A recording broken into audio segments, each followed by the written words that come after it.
What's up, guys? Today we're going to be talking about navigating the holidays while in sobriety. Navigating the holidays while sober, or just in general, even if you're not a recovering addict, alcoholic, anything can just be hard, right? Family members you might not want to see, animosity within the family, stressful, everyone's worried about finances. Every time you go into the store just to grab something for dinner, people are running around with their heads cut off. It is just a stressful time. December is hard in general, but I do specifically want to talk about navigating holidays, events, parties, different things that you feel like you might be obligated to show up to that you know are going to include people that you might have in the past used with, or different scenarios where alcohol will be present and that makes you uncomfortable. And how I navigate it, the best ways that I have found to, well, let's just get into it. Let's start out with different events that you feel like you're obligated to show up to.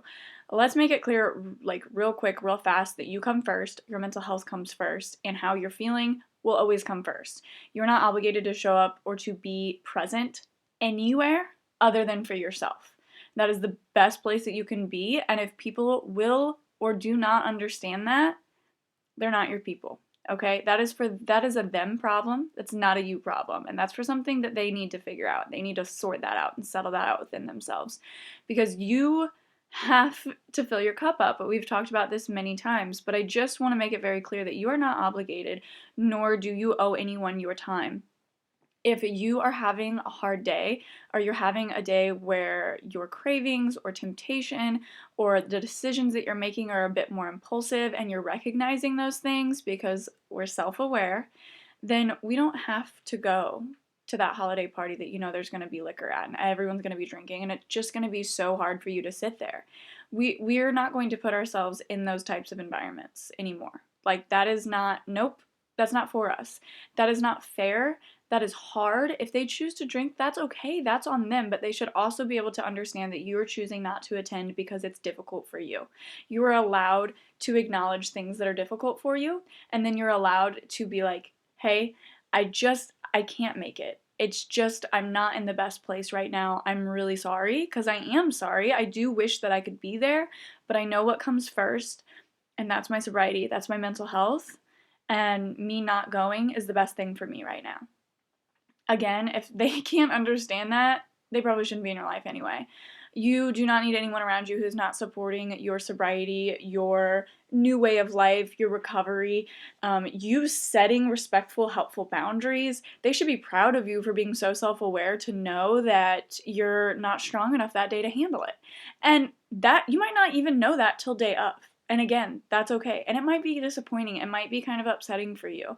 But we have to learn how to put ourselves first. And so even if it is a little bit less fun to sit at home and not attend that game, start a new tradition. Have a couple friends over that you do trust that aren't busy. You and your partner do something fun. Make s'mores inside. I don't know. But you can combat those feelings with new things. And I think that that's important. I think that we oftentimes feel like we have to fulfill an obligation during the holidays for other people, and we need to end that narrative and we need to just move past that, because that's not fair. That's really, really not fair. And I want the holidays to be happy for you. I want them to be exciting for you. And I want you to know that you're allowed to attend or not attend anything you're comfortable with. Another thing that is just so difficult is when you do feel brave enough or strong enough to show up to said Christmas or Thanksgiving or Friendsgiving, holiday get together, whatever it may be, some people might not be as boisterous. They might not be as vocal about their sobriety as I am or someone else is. And so maybe, you haven't had that conversation with your family, and that's okay. In a way that I like to deal with that extended side of the family, that I'm not trying to tell my whole life story or get into the whole reason of why I'm sober, because no one wants to take no for an answer when you deny a drink, is to show up with a drink in hand. Show up with your favorite cup, your favorite beverage, something fun, maybe some sparkling grape juice, maybe it's tart cherry juice, maybe you have a Red Bull in there, maybe you've got some chocolate milk, maybe you have some non-alcoholic eggnog. I don't know. What is your favorite beverage? Bring that, bring your own cup, and show up with it in hand ready. So when someone offers you a drink, all you have to do is just kind of lift your glass up like, I'm good, thank you. And if they're like, oh no, you gotta try this. You really, really, really should try this. You need some of this. Just be like, no, thank you, I'm good, I got mine. And again, reiterate the drink. By doing that and not responding to them, but almost doing an action of like, it's like end of conversation. I have my beverage. I'm not further discussing this. Thank you. It's a very polite way to move on. And a good way to use those holiday events to your advantage is usually there's like kids running around or other conversations going on, and you can just kind of like jump into something else real quick or turn around and be like, oh, I need to go do this, or I need to go grab this from my car, and kind of redirect like you would a toddler who's throwing a tantrum. You're like, okay, you cannot have chocolate right now, but you know what you can have?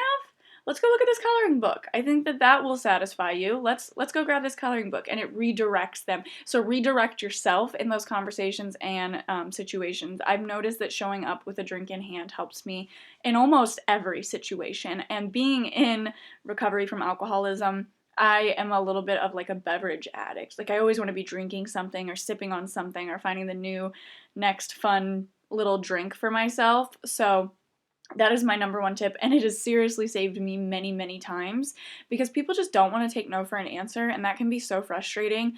And I mean, and if you're someone who is more boisterous and maybe even wants to be a little bit more forceful with their boundary, you can just straight up tell them, do not offer me drinks. You know that I'm in sobriety, and that's very disrespectful of you. And just set that boundary right then and there. Some people are comfortable doing that at all times. Some people are comfortable doing that at holiday events. Some people aren't comfortable doing that at all. It is an option. It's a suggestion. You can draw that very firm, hard line in the sand. But you also don't have to. You also don't ever have to explain yourself. And again, you don't even have to show up to these events. Things are stressful. Another thing is just seeing so many different like holiday drinks being advertised and cocktail makers and bar cart setups and like little gifts for people. Personally, I do not ever buy anything alcohol related or alcohol for any of my loved ones or family members as gifts because I don't believe in drinking alcohol. I think that it's poison. I think that people can have responsible relationships with alcohol, and that is fine. I don't judge them for that, and I don't care if you drink alcohol, but I am not going to be someone who contributes and or supports that through the use of gifts or, you know, I feel like by gifting someone something alcohol related, I still believe that alcohol is something that should and can be consumed for with no consequences, and that goes directly against a value that I have. I don't think that there's any good reason to drink alcohol at any point. I'm not going to judge you if you do it, especially if you do it responsibly, because look at me, look where I've been. So I'm not going to pass that judgment along, but I'm also not going to like silently do an action such as buy you a gift related or contributing to drinking alcohol in any level of consumption, because I feel like that goes directly against a value that I do have. So I'm not judging you for drinking, but I'm not going to contribute to making it fun or glamorizing or glorifying it or spending my money on something that I don't believe in. You see what I'm saying? So I feel like there are so like we went to Barnes and Noble, and that's one of my favorite stores. Like I feel like they have so many cool gadgets and puzzles, and my family is really big on like Harry Potter and Lord of the Rings and Hunger Games, and my sister's like a huge reader. And there's always like trinkets that I can find for Jordan's mom, Jordan's dad, Jordan, my brother, myself, my sister. Like there's always something in there that is just so fun, I feel like, as a gift. And we were in there the other day anyway. There was like alcohol on the shelf, and I was just like, in a Barnes and Noble, like it was like a cocktail shaker, and I was like, what the heck? And then I was looking at something else, and I was like, those are so cute. And then I realized that they were shot glasses, and then I realized the whole section I was looking at was alcohol related, and I was like, well, damn, like let me readjust. Like it didn't feel great. There has been a lot of time that has passed in my sobriety where I haven't had a situation where just alcohol or something alcohol related being put in front of me like kind of upset me, but it did. And I think that's personal. I think at my personal stage in my journey of sobriety, I'm kind of like just like there's stages of grief, I feel like I'm in the stage of sobriety where I'm just kind of angry and just kind of annoyed at everyone, like the whole world, for glorifying and glamorizing alcohol and it just being easily accessible everywhere you go. Um, that's a me problem, and I know that. I am allowed to choose, how I feel about seeing things like that. I am not someone who can obviously change who and what brands and companies promote what items in their store. That's just, I can't do that. But what I can do is share my story, share my experience of how alcohol ruined my life and why I no longer choose to drink. And so that's all I have control over, right? So I just moved to a different section and looked somewhere else because sometimes that's all you can do. And I will say, even with that moment, us shopping at the mall, Jordan and I and his parents, was one of the best days I've had in a really, really long time. The mall was really, really busy, which I feel like was so nostalgic because you don't get to see that very often.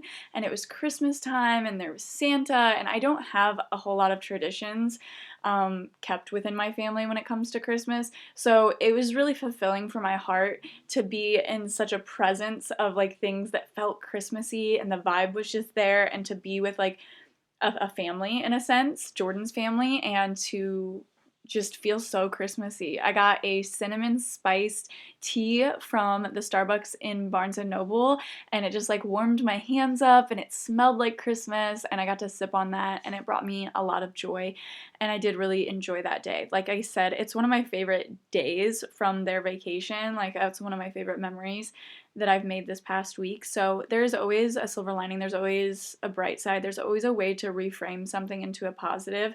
And I just want you to understand that you are not obligated to show up anywhere. You are not a bad person because you have a hard day or a bad day, and that makes you rethink your decision on events you might want to attend. It's also not going to make you a bad person for setting a boundary with a family member who doesn't understand or doesn't seem to get it through their head that you're sober, or someone that might make a snide remark towards you about your sobriety or your recovery. You're allowed to clap back, you're allowed to set a boundary, and you're also allowed to just walk away and not say anything. It's whatever that you feel comfortable doing. So just understand that and keep that in mind, and know that this is your life and you know what's important for you and you know how to be the best version of yourself. And so just do that. You will never ever go wrong by doing the right thing. And doing the right thing for yourself is one of the most important things in this world. So if you're sober this holiday season, just know that not every time a holiday is hard and not every holiday event is challenging.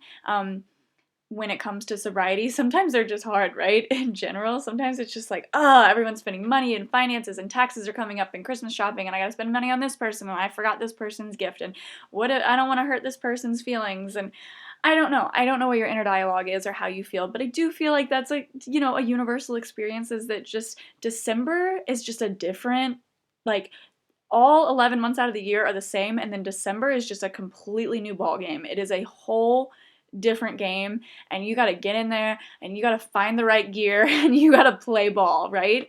So just take it easy on yourself. Make sure you're filling your cup up and you're doing things that bring you joy. And if you're sober this holiday season, I'm very, very proud of you. Not my first holidays were totally fine. My second year holidays were totally fine. This will be my third holiday experiencing it sober, and I think that I'll do fine. Things are kind of rearranging and moving and changing. I think I'll be hosting and going to my grandma's, and they don't really drink down there, so it's not an issue that I have to run into. But there are a lot of memories I have of Christmas where I was drinking and it would revolve around alcohol. And I think that sometimes that made it easier to endure or to, experience, for a more positive explanation. And I just want you to know that if you can't make it through without being sober, you don't have to go, because you need to stay sober for yourself, for your recovery, for your sobriety, for you being who you want to be in the end. Life is not passing you by in a way that if you don't attend these events, you're not going to have a fulfilled life. That's just not how it works. You can sit on the couch with your significant other and start a new tradition. You can go to bed early and wake up the next day and deep clean your whole house. Whatever brings you joy, whatever you want to do for the first of the year, that is your new year. That's how you bring it in. That's how you feel fulfilled. It's not by doing what everyone else does, it's by doing what brings you joy. So find out what brings you joy and do more of that. I hope you guys have the happiest of holidays. I love you all so much, and I will hear from you, see you, maybe in the comments on my next episode of Sounds Like a You Problem podcast. Bye.